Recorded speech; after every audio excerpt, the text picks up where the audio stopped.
We spent several months trying to find the right concept for The Force Unleashed, and once we kind of hit on this idea of you being Darth Vader's secret apprentice and having these over-the-top force powers, and George signed off on that, we had an even bigger challenge ahead of us, and that was figuring out how are we actually going to bring that vision to life.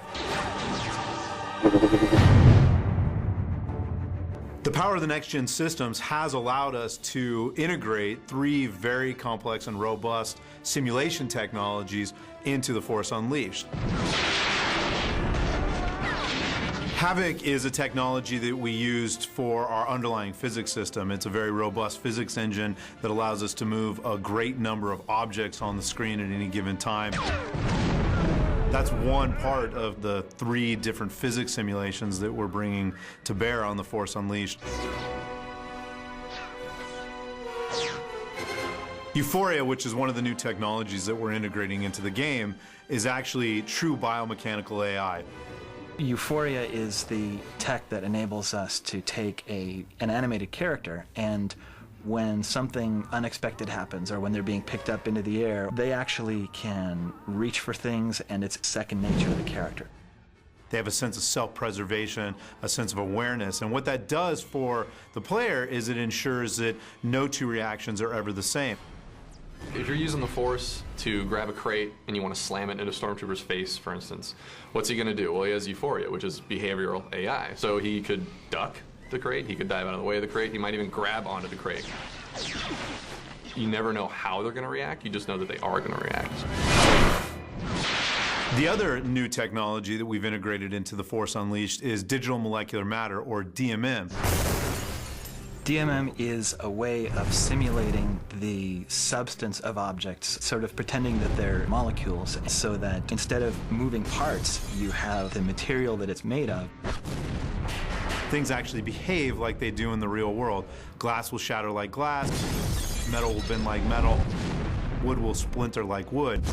And that creates a very authentic and interactive environments and ensures, again, that you don't see the same thing twice. The difficulty came in getting all 3 of those systems, Havoc and Euphoria and DMM, to work together, because they're 3 very different simulations. Even though it was difficult, it was really important for us to focus on simulation-based gameplay, because we really feel that that does offer, you know, kind of new and unique experiences for the player. Simulation-based gameplay is essentially unpredictable. You don't know exactly what's going to happen. You start getting in this situation where you're losing a little bit of the control, and you don't exactly know how it's going to play out. Just to give you an example of how complex this gets, if I take a crate and I throw it into another crate, Havoc kind of tells the game everything it needs to know about that crate. Its mass, its size, when I throw it, the velocity that it's traveling at. However, if I'm to take that same crate and throw it at a Stormtrooper, now suddenly we have 2 different simulation technologies that need to talk to one another and know about each other. The crate, which is Havoc, needs to slam into a Stormtrooper who's infused with Euphoria. And now that character with Euphoria needs to know how fast that crate was moving, what direction it was coming, the velocity, the size of the crate, the weight of the crate, all the different things that kind of a normal physics simulation would need to know. Then you can also imagine even more complex scenarios, things that happen every day in our game. What if I take that same crate and the Stormtrooper grabs onto the crate and I throw both of those into the plate glass window at the same time?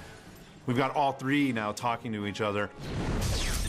It's been a huge, huge challenge to get those 3 simulation technologies to talk to one another, but now that we have it working, it is resulting in new and surprising and unexpected things.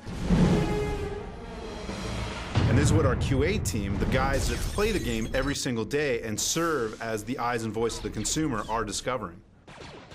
The game is doing such a fantastic job of really bringing players into this Star Wars universe in a way that I think we've never really been able to do that previously with previous generations and without this kind of DMM and Euphoria tech.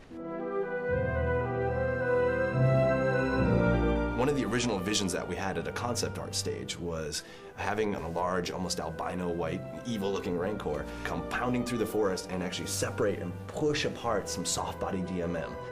And the moment I saw that on screen, my eyes lit up and I said, all right, we're going to be able to do this.